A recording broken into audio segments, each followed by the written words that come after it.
বিসমিল্লাহির রহমানির রহিম। সপ্তম শ্রেণীর প্রিয় শিক্ষার্থীবৃন্দ, আসসালামু আলাইকুম রহমতুল্লাহ।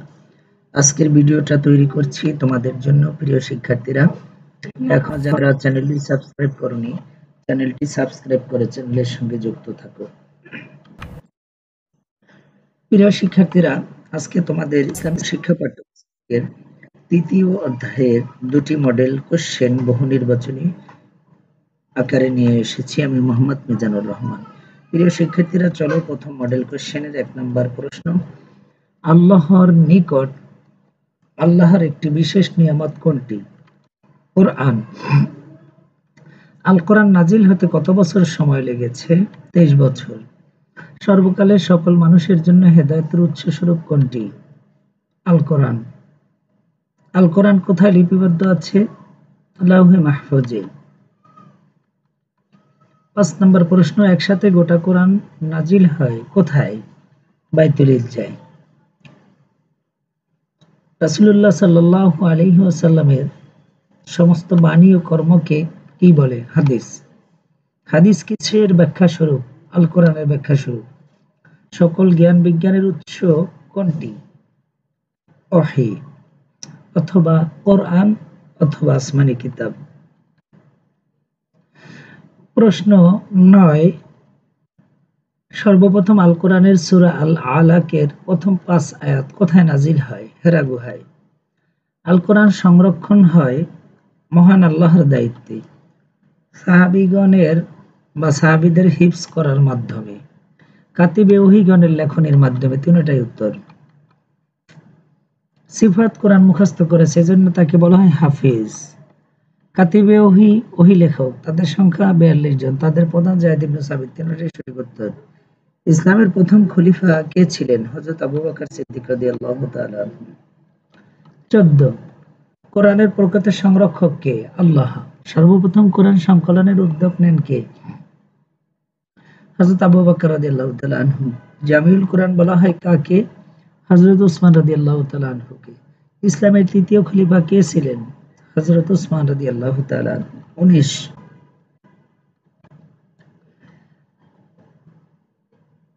তাজবিদ অর্থ কি? 18, সুন্দর করা, বিন্যস্ত করা, সুন্দর করে সাজানো। তিনটাই সঠিক উত্তর। 19 নম্বর, আল কোরআন শুদ্ধভাবে পাঠ করাকে কি বলে? তাজবিদ বলে। কোরআনের প্রতিটি হরফ তিলাওয়াতের বিনিময়ে কত নেকি? 10 নেকি। বিসমিল্লাহির রহমানির রহিম এই আয়াতখানা তিলাওয়াত করলে কত নেকি পাওয়া যাবে? 190টি, যেহেতু এর মধ্যে 19টা হরফ রয়েছে।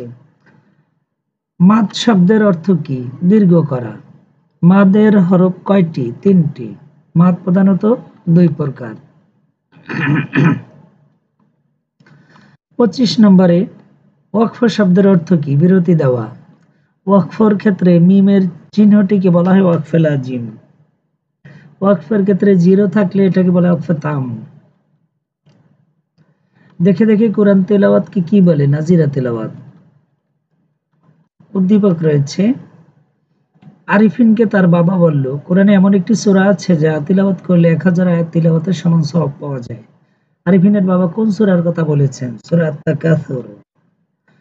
অনুচ্ছেদে বর্ণিত সূরার শিক্ষা হলো, সম্পদ মানুষকে আখিরাত ভুলিয়ে দেয়। আখিরাতে সকল কাজের হিসাব নেওয়া হবে। সম্পদের প্রাচুর্যের প্রতি মোহাচ্ছন্ন থাকা অনুচিত। তিনটাই সঠিক উত্তর। চলো মডেল 2 দেখি। প্রশ্ন 1, আল কোরআনের 100তম সূরা কোনটি? সূরা আল আদিয়াত। সূরা আল আদিয়াতের আয়াত সংখ্যা কত? 11টি। মানুষের বিশেষ স্বভাব কোনটি? স্রষ্টার প্রতি অকৃতজ্ঞতা, সম্পদের প্রতি লোভ, মানুষের প্রতি কৃতজ্ঞতা। 1, 2, 3।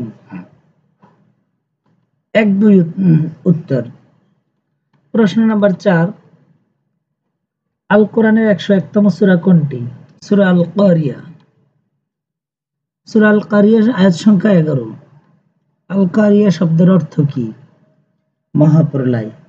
দুনিয়ার জীবন ও দুনিয়া উভয়ই ক্ষণস্থায়ী। কোন সূরার শিক্ষা? সূরা আল কারিয়া। 8 নম্বর, আল কোরআনের 102তম সূরা কোনটি? সূরা আত-তাকাসুর। সূরা আত-তাকাসুরের আয়াত সংখ্যা কত? ৮টি। কোন সূরা তিলাওয়াত করলে ১০০০ আয়াত তিলাওয়াতের সমান সওয়াব পাওয়া যায়? সূরা আত-তাকাসুর।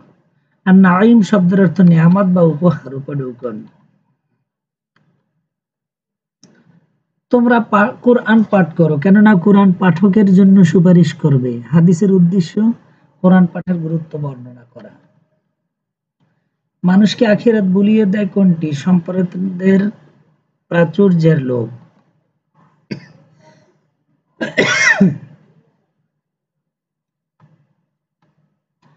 ১৪ সূরা আল-লাহব কোরআনের কততম সূরা? ১১৩। হাবলুন শব্দের অর্থ কি? রশি বা দড়ি ইত্যাদি। সূরা আল ইখলাস আল কোরআনের কততম সূরা? ১১২। ইখলাসের আয়াত সংখ্যা কত? ৪টি। শিক্ষার্থীরা, তোমাদের বইয়ে যতগুলো সূরা রয়েছে সবগুলোই মক্কায় নাজিল হয়েছে, মাক্কি সূরা।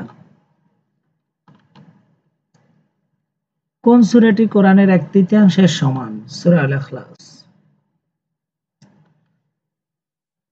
আস-সামাদু শব্দের অর্থ হলো অমুখাপেক্ষী। তাওহীদ বা একাত্মবাদের সুপ্রসিদ্ধ দলিল কোনটি? সূরা আল ইখলাস। আল্লাহর স্ত্রী, পুত্র, কন্যা, পিতামাতা আছে এরূপ মনে করা শিরক। ২২ মহান আল্লাহ তার প্রতি রুষ্ট হন যিনি আল্লাহর কাছে মোনাজাত করেন না, আল্লাহর কাছে তার প্রয়োজন সম্পর্কে প্রার্থনা করেন না, যিনি মানুষকে সাহায্য করেন না। না, ১-২ সঠিক উত্তর। আল্লাহর নিকট কোনো কিছু প্রার্থনাকে মুনাজাত বলে। হাদিস অর্থ কি? কথা বা বাণী। মহানবী আযম মুহাম্মদ সাল্লাল্লাহু আলাইহি ওয়াসাল্লাম এর বাণী, কর্ম, মনঃসম্মতি কি বলে? হাদিস। আল কোরআনের ব্যাখ্যা স্বরূপ কোনটি? হাদিস। ২৭ নম্বর সিহা শব্দের অর্থ বিশুদ্ধ। সিত্তা শব্দের অর্থ ৬। বিশুদ্ধ ৬টি হাদিস গ্রন্থকে একত্রে কি বলে? সিহা সিত্তা বলে। সিহা সিত্তার গ্রন্থ নয় কোনটি? মিশকাত শরীফ। প্রিয় শিক্ষার্থীরা, ২টা মডেল টেস্ট দিলাম, আশা করি তোমাদের অনেক উপকারে আসবে, পরীক্ষার মাধ্যমে অনেক কমন পাবে ইনশাআল্লাহ। তো তোমরা এগুলি নোট করে পড়বে। সবাই ভালো থাকবে, সুস্থ থাকবে। আমার ক্লাসটি, ভিডিওটি ভালো লাগলে চ্যানেলটি সাবস্ক্রাইব করে চ্যানেলটি লাইক করবে।